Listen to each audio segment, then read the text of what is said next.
Hello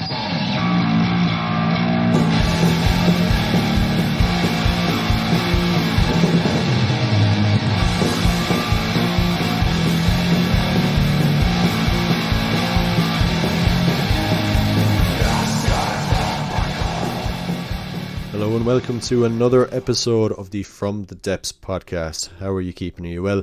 As always, my name is Emmett and you're very, very welcome to another episode of the show. So, what are we talking about this week? This week we are talking about whether or not it's possible to separate the art from the artist. Is it possible to enjoy someone's output if they have particular views and opinions, or if they've been involved in certain controversies or anything like that? So yeah, can you still enjoy the music of someone who's a mad racist? Can you enjoy the music of someone who's a mad homophobe if you don't have those views? We'll touch on that and more in this episode of the podcast. But before we do, I'll do a little bit of housekeeping. Get all of that crack out of the way. If you are really enjoying the podcast, or if this is your first time listening to the podcast, you're very welcome. If you want to support us in any way, you can do so by following us on Instagram at From the Depths Metal. You can follow us on Facebook as well at From the Depths Metal Radio.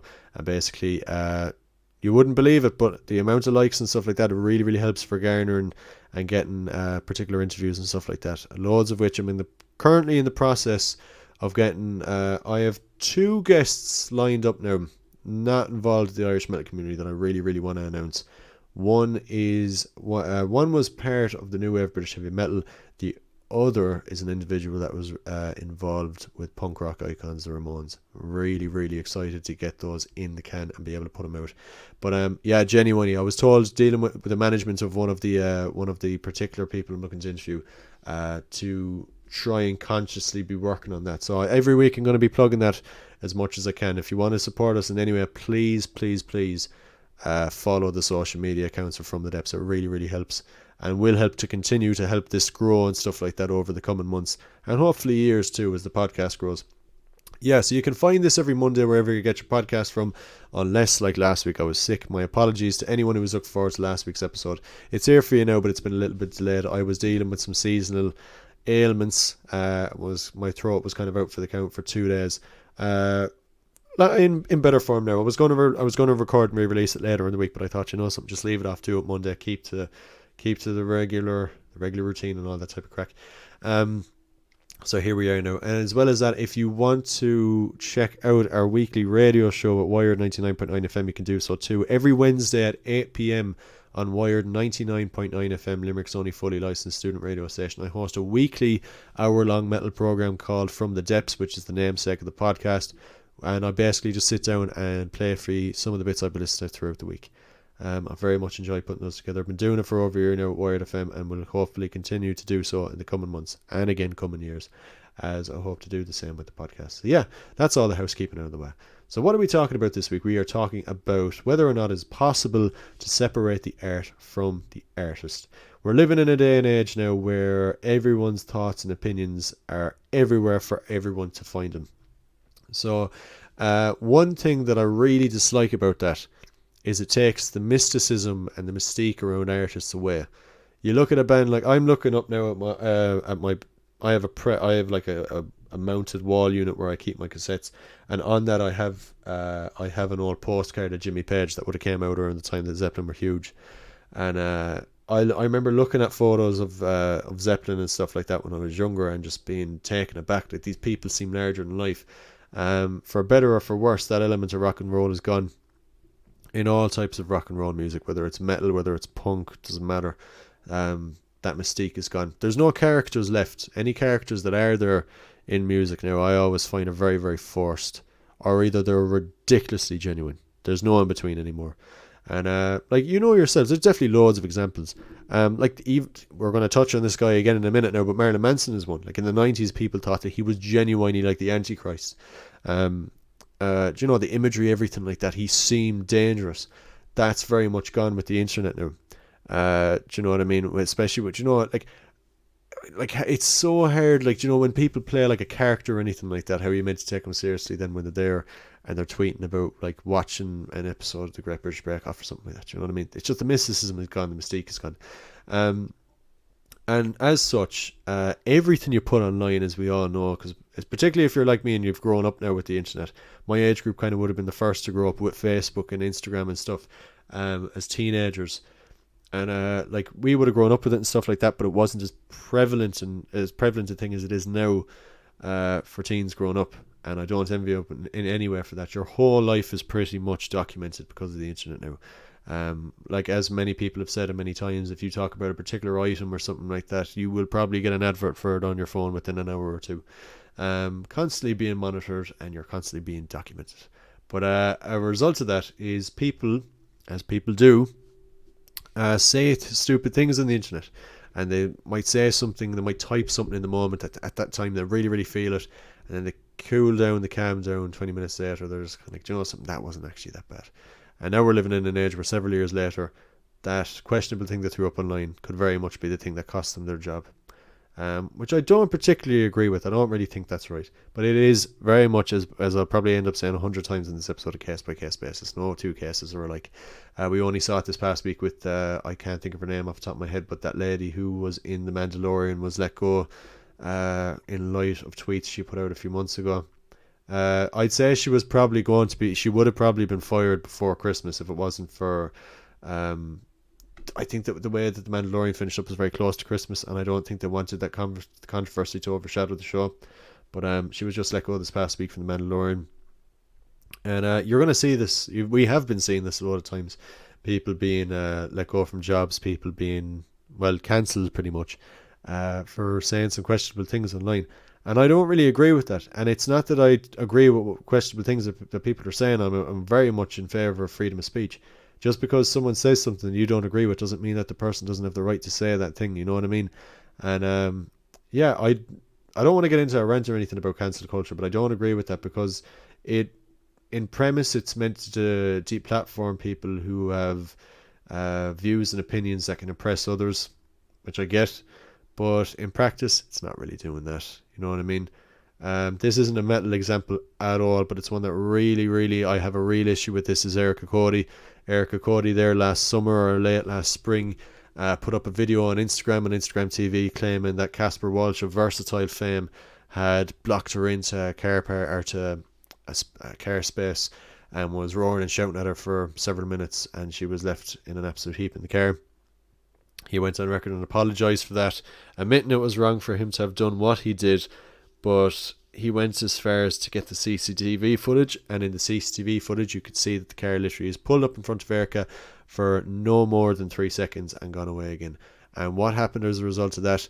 A mistake that Casper made, and it is a mistake, he shouldn't have done that, but it wasn't as bad as Erica portrayed it to be. Versatile were somewhat deplatformed. I think they're too big to be like properly deplatformed here, but they were deplatformed and cancelled. And now Erica Cody is singing along with that all-star female group doing that Cranberries song on RTE. She's just been on the cover of a fashion magazine that you can buy in Dunnes. And I noticed this now when I was in Dunnes yesterday too. She is also one of the main figureheads behind a particular clothing brand or an advertisement thing they're doing at the moment. And I don't agree with that. She clearly lied. She clearly twisted the truth to her own end. And it's clearly worked. I don't think it's right to reward that behaviour at all. And the reason I don't think it's right to reward that behaviour is because when people do come out with genuine allegations of abuse, it makes it harder for them to come out and stuff like that. Then it makes it very, very difficult for people to come out with that. Because I'm not a Versatile fan, but I can look at that and be like, right, he made a mistake, but it wasn't the mistake that she was claiming that he made. And then what happens? She's rewarded for that and everything like that. Versatile fans are probably jumping into her DM box or whatever, threatening her and stuff like that, which isn't right. But she probably would have went on record saying that I didn't follow it enough to get quotes from her about it. But she's probably said on record how the Versatile fans were about it and stuff like that. And that's the thing then, because if people have abuse allegations, particularly with people who are who are anyway like not notorious but are well known or anything like that, makes it harder for them to do so because they don't want to be dealing with that kind of behaviour from their fans or anything like that. Yeah, but that's pretty much my view on cancel culture.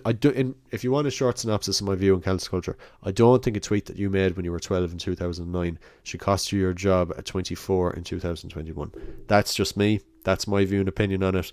It obviously is totally to do with context and what that tweet was and everything like that. But you know, none of us here are None of us here are innocent of putting up some stuff on the internet that we regret. Not a single soul. The severity of what we put up is always different.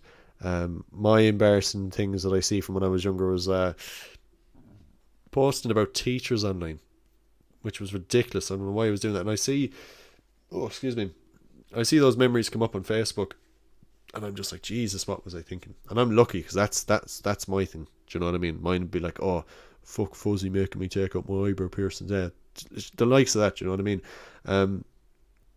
But yeah, I don't think it's right. I'm after going on a bit of a tangent. Let's move on. Let's go back to the music, back to the metal.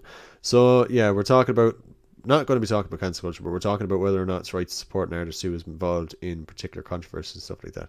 And it's very important to kind of look at these as a case by case basis, because again, no two cases are exactly alike. Although many are very similar, no two cases are very, very, very much alike. A very interesting one that came to light in recent times is that of Marilyn Manson. Marilyn Manson has been accused by several of his former partners of abuse. Some physical, some sexual, some mental. A running theme of abuse, but different forms of abuse for different partners and stuff like that. And what happened in the wake of that was he was immediately dropped by his label, and he was pretty much cancelled. He's pretty much cancelled, right? And the thing that that immediately came to my mind was kind of like, and I don't mean this to sound like victim shaming or victim blaming or anything. I really don't believe in that at all. Like, I've always believe in standing in solidarity with people that come forward with allegations of abuse, because it's very, very hard to even do that. And let it go to trial. Look at the situation, take it at face value. Let it go to trial and let the judicial system do its thing. You know what I mean? None of us were there. None of us were present. This is a situation in which these individuals are involved that we don't know personally or anything like that. I'm talking now about famous examples. So you should always kind of just let that situation resolve itself. There's a very popular trend at the moment when an artist like Manson now, I'll just stay on topic, when he was pretty much cancelled, people were taking records, throwing them out the window and stuff like that, and just disassociating themselves. But a lot of it, to me, I'm not a Manson fan as well. I don't want people to think I'm fanboying or anything with what I'm saying.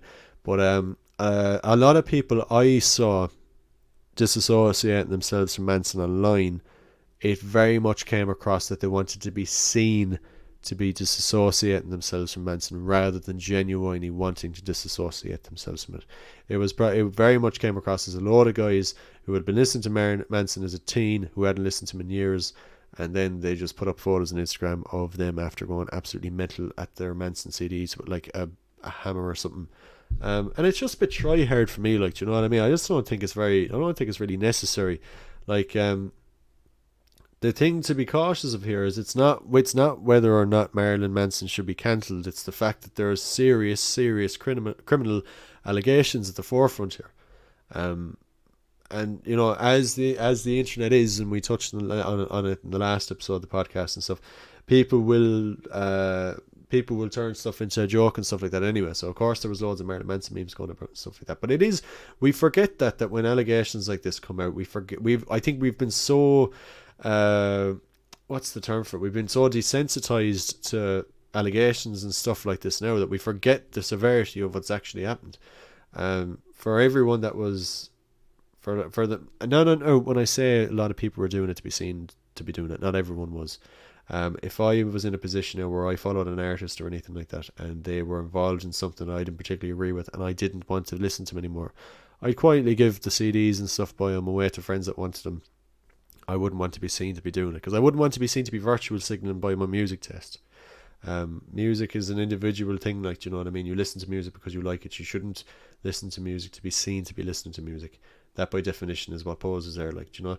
But we look at this Manson situation anyway, and several people came out, or several former partners of him came out with allegations of abuse, and they were just basically, like I said, physical, sexual and mental abuse. He was instantly dropped by his label.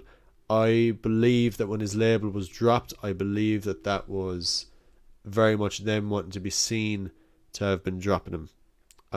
It's no secret that Marilyn Manson has not been that much of a commercial success since the 90s. His fame has been slowly dwindling over the past decade or so. Several appearances of festivals, absolutely out of it, stage, out of shape, voice all over the place and stuff. I'd say his label was going to drop him anyway, but they just use this as the catalyst and the reason to be like, okay, now we can do this, and it makes us look great by doing it too. But yeah, an awful situation for people that like his music. I'm like I said, I'm not a Manson fan. I never have been, but it is an awful situation to be in because a lot of people who would be fans of Manson would have grown up with his music, and they very much would have an emotional attachment to the music because that would have been the soundtrack of their teenage years or them being in schools. You know, those songs would have been on when they would have been out bush drinking. They would have been on at house parties. They would have been on and you know, they might have been hanging out with their missus or their boyfriend, and they would have made that mixtape on blank CDs. Do you remember those? And there might have been like a few Manson tracks in that. And you know, that's the awful thing. Of course, the main victim in these situations is, of course, the victims. Jesus, like, you know. But I do, my heart does go out to people that are friends of the artists and stuff. In situations like that, anyway.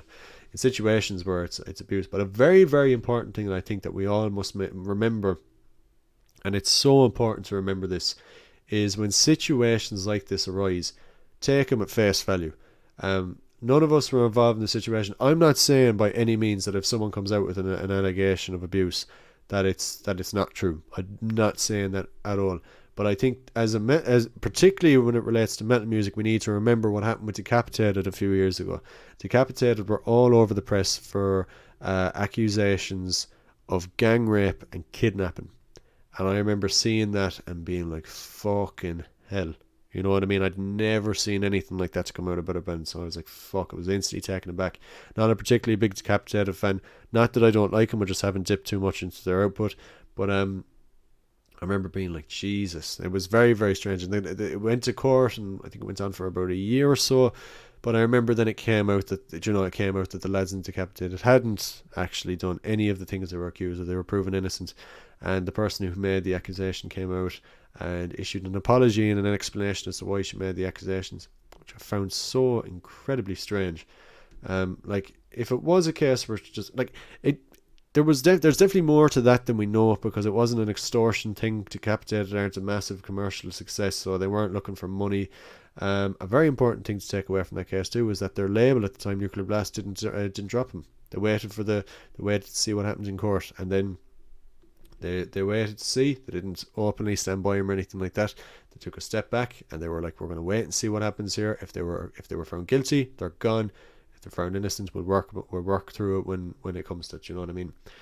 So since then, when cases like this come out, I'm kind of like, oh, okay, this is fucked. We'll wait and see how things go on. Let the judicial system do its work, and whatever will be. So yeah, and very interested to see what happens with that Manson thing over the next few weeks and months and stuff like that.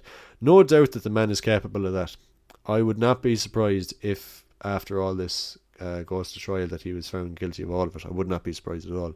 I remember being like 13, again, never a Manson fan, but I remember watching like a documentary on him on, God, what was it? It was like the Bio channel. Does anyone remember that from Sky? I don't have Sky. I haven't had Sky in years, but that was a channel on it years ago. And they used to have 40-minute, basically short documentaries about certain individuals. I watched the Manson one. I remember him saying something like finding loads of weird porn in his grandfather's basement when he was young. And then you look at how famous he was in the late 90s, early 2000s, and it only makes sense how he could be that fucked up with regards to that type of shit.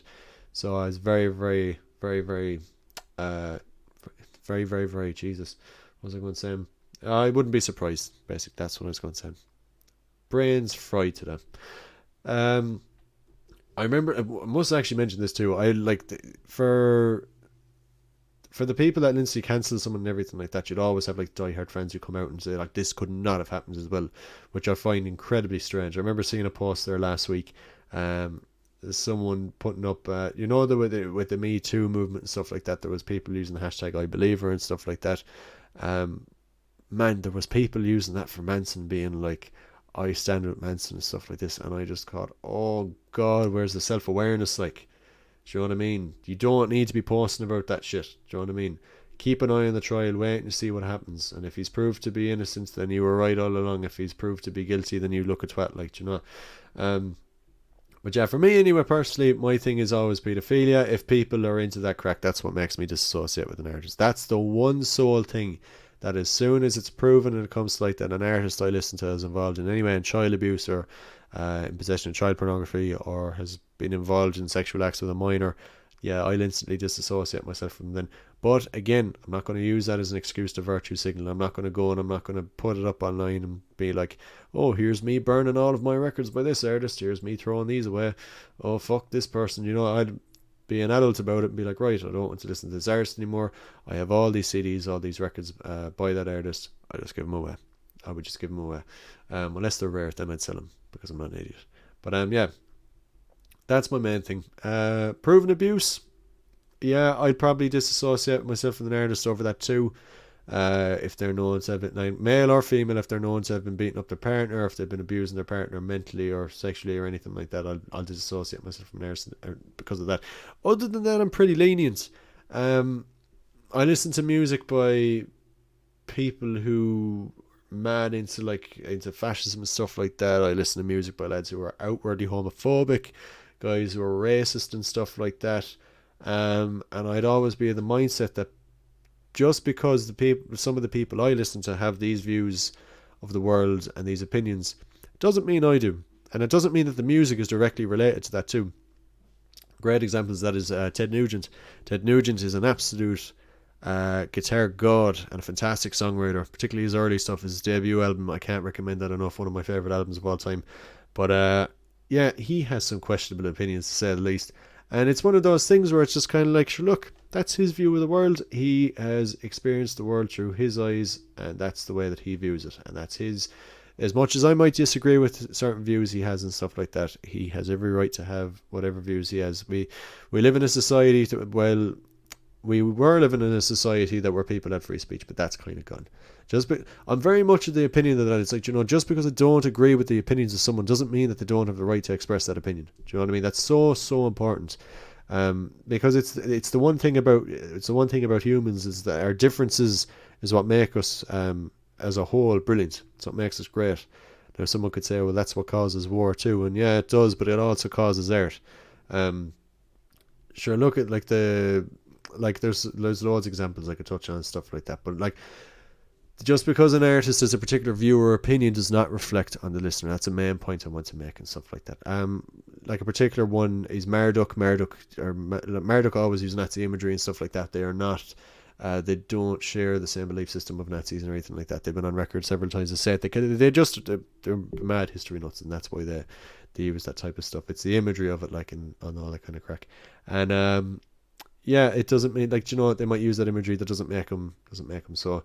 But that's the question, though, isn't it? That's the question. That's what people always say, and it's a narrative that people really, really, really want to make true.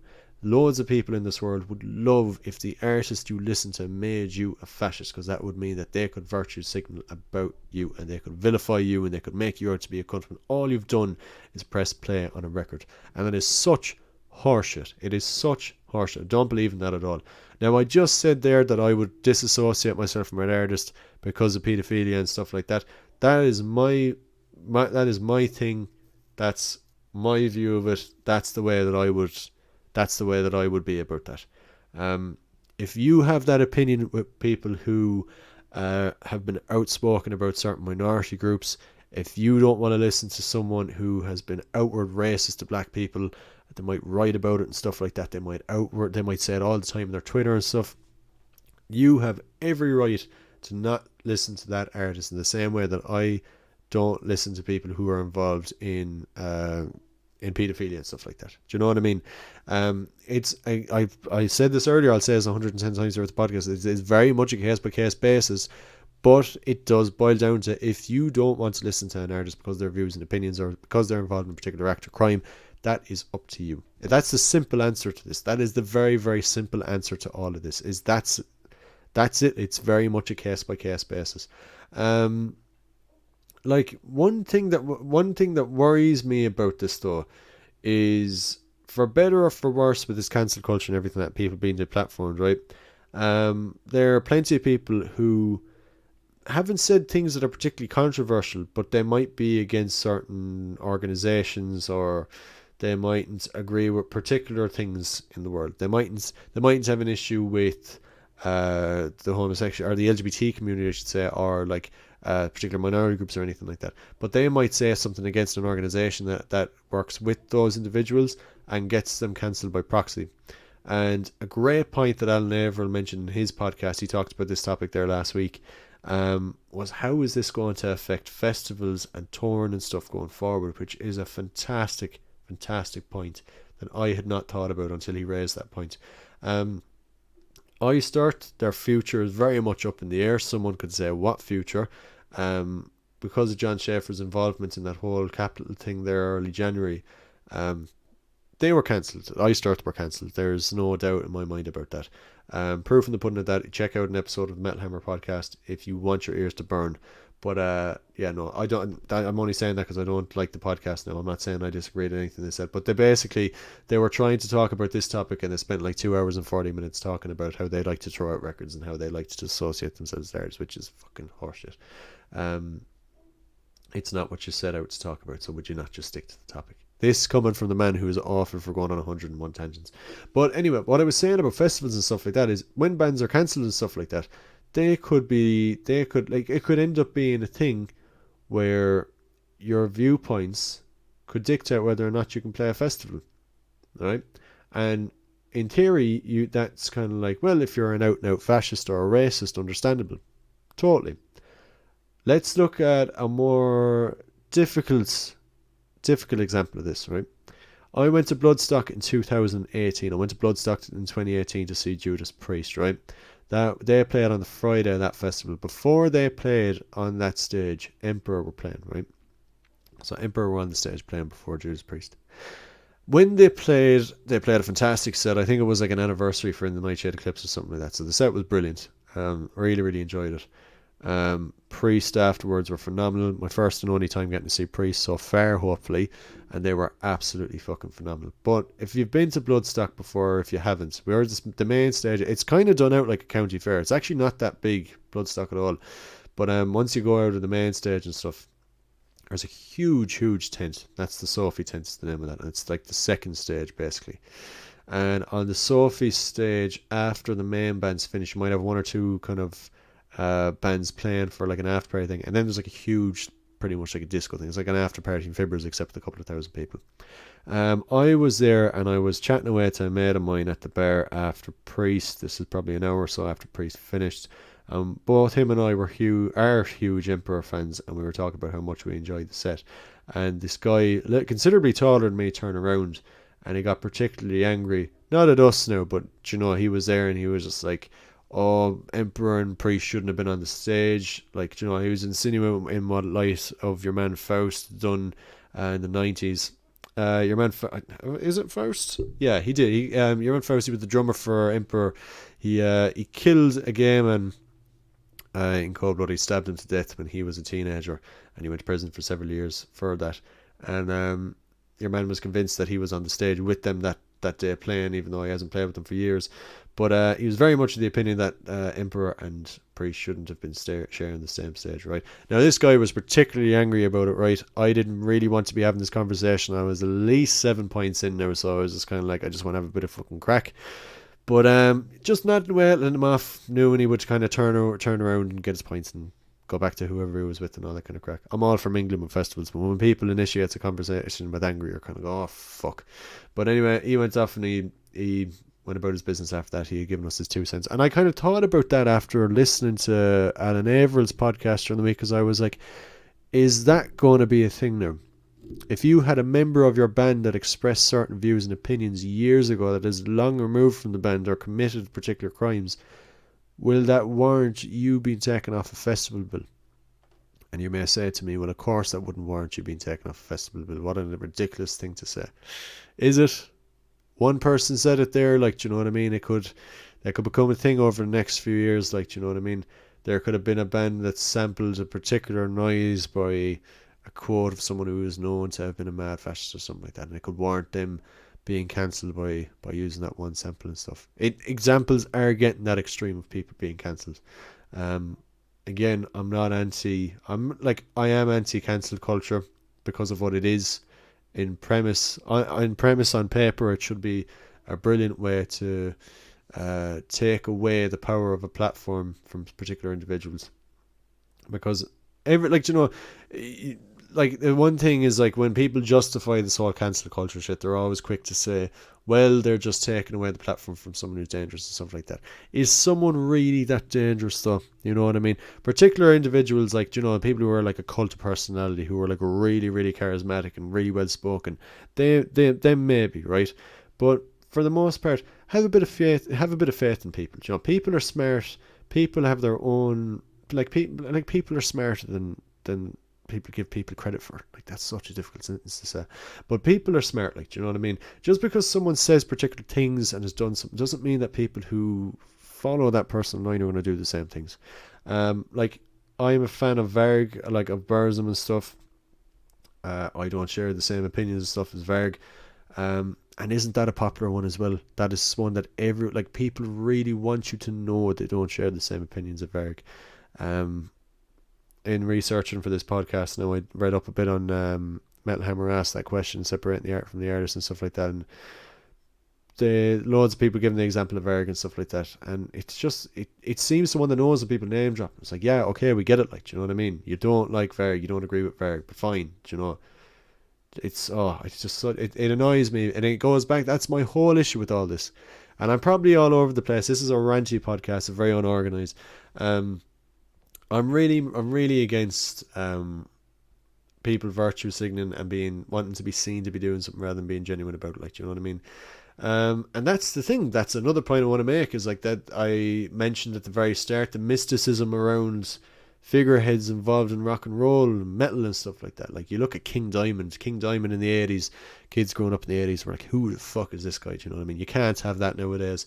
We all look at like, our early Merciful Fate and stuff like that with fondness, and King Diamond and stuff with fondness, of looking back at that time and wishing we were there and stuff, and wishing we could have been able to jump into that mysticism head first. I think the closest thing my generation had to that was Kane and the Undertaker in the 90s, when Kane used to wear a mask. And I remember being in school in like 2002, 2003, and hearing in the air that, oh, he wears a mask because they got into a fight in the kitchen, and the Undertaker threw a hot pan or a deep fat fryer full of oil into Kane's face, and that's what scalded him.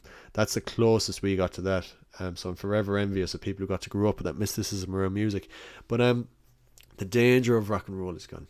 The danger of music is gone by proxy with this too, because people can play characters of music, or could play characters of music, and they can't do that anymore. You can't play a character that has controversial thoughts and opinions. The only person who does that well and can get away with it now is Nick Cave. I can't think of the character he plays when he has that mustache and stuff. It's going to kill me now because I'll think of it as soon as I stop recording. But Nick Cave can get away. Grinderman, that's it. But Nick Cave can get away with that. If you wanted to make a character now where you were like that, you were the villain of metal and stuff like this, and you were saying all this nasty shit, you'd never be able to get a record deal. You'd never be able to get it. There's no such thing as being like the bad guy or anything anymore. Like, you can't do it. And by virtue with that, then, like, do you know what I mean? A lot of the good of rock has gone with that. Like, do you know what I mean? Like, rock music in general, whether it's punk, metal, classic rock, indie rock, do you know what I mean? It's not meant to be safe. It's not meant to be safe. It's not meant to be. As much as I enjoy it, as much as I enjoy the collectivism when it comes to metal, of being able to go to a gig and work, you know, we are kind of all together in this one space for the same reason. We all have different thoughts and opinions when it comes to metal music. We're all going to have different thoughts and opinions when it comes to the world too. So it's not, you can't really have that anymore, where it's, I just don't think that you can have that anymore. Like, do you know what I mean? Where it's like, oh God, I'm losing my tangents. I'm losing my trail of thought here now. Like, but yeah, I've gone on a bit of a rant with this one. Yeah, it is one of those things, in it. Like, I think the danger of rock music is gone, because it's kind of like, you can't have people playing characters. You're not allowed to have different thoughts or opinions, because if you do, you're deplatformed. You won't get a record deal because of it. So yeah, where's the danger in it gone? You know what I mean? Like, I don't mean that you have to be dangerous by, you know, ripping Bibles on stage and stuff like that. But, you know, we look back at stuff like that, and we look at it with fondness. We look at Manson and stuff like doing that, and other bands doing stuff like that and having inverted crosses, and we're like, oh, that's cool, that's dangerous. You do that now, you're at risk of offending the group and you're at risk of being cancelled. You know what I mean?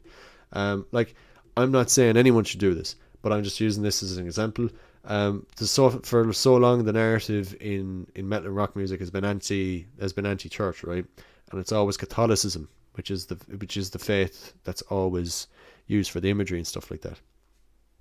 Imagine the controversy, right, of rather than coming out with a burning cross on stage, if someone was to use the imagery of the Jewish faith or of the Muslim faith on stage. My God, you'd be on the newspapers in the morning. But and I'm not saying that's good. I'm not saying that should happen or anything. But you know what? That type of stuff, people doing shit they shouldn't be doing. You know what I mean? That danger element of rock, it's just gone. It's gone because of all the way that this stuff has gone now. Like, do you know what I mean? But again, I'm going on to a tangent there. Like, do you know what I mean? I'm going to start wrapping this up because I'm waffling like mad. But that's the one thing that the takeaways from this one are pretty simple. Is it wrong to listen to an artist who has particular views and opinions of the world? No. If you don't want to listen to an artist, you're perfectly entitled to not listen to an artist. People who throw up that they're not listening to this artist anymore online, they're virtue signaling because they want to be seen to be disassociating themselves with the artist rather than caring about the controversy surrounding the artist. And it does leave one to wonder what the future of metal and rock is going to be like in the coming years and stuff like that, when it comes to festivals and when it comes to artists and stuff like that. The good of metal, I think, would be gone if everything was clean and everything. If we got along with if we all agreed, if all of you at home listening agreed to everything I'm saying here today, and agreed with everything that everyone said at every fest and every gig and everything like that, it'd be really boring. Do you know what I mean? It's the contrasts in life that make life interesting, and I think that's a very important thing with music too. I think that's a nice note to leave this week's one on. So yeah, a little bit of a messy podcast this week. I didn't do any notes. I just left it be a ranty type of podcast. I am definitely going to do a panel episode with this, because I think by sitting alone by myself talking about it, I've given too much room for me to kind of ramble and rant and lose focus. So at some point in the coming weeks, I'll have a panel episode with this topic and a few guests with different opinions on this, I should say, and that should make for a very, very interesting listen. But alas, we continue. I must say we are going to be doing a panel episode of the show, I would hope, for next week. I'm hoping to record it later this week now, and I will have several guests on the show, which I am hoping will be a part of more episodes of the show in the future too. The co-host interviews and stuff like that. I'm very much looking forward to you guys getting to hear this. We're going to be talking about, it's going to be a panel episode discussing our favourite debut albums of all time. So you know there's going to be some classics name dropped in there, like Dio's Holy Diver, Venom's debut. You know what I mean? There's Black Sabbath self-titled, loads of them we're going to be talking about in that. So I'm very much looking forward to that, and very much looking forward to you getting to hear that. So yeah, that has been episode 5 of the From the Depths podcast. If you enjoy it, guys, be sure to give it a like and a share. Let your friends know. Follow us on social media at From the Depths Metal on Instagram and at From the Depths Metal Radio on Facebook. As always, my name has been Emmett, guys. Thank you very, very much for listening to another episode of the podcast. And yeah, I will see you next week for our panel episode about our favourite debut albums of all time. Good night, God bless, and stay safe.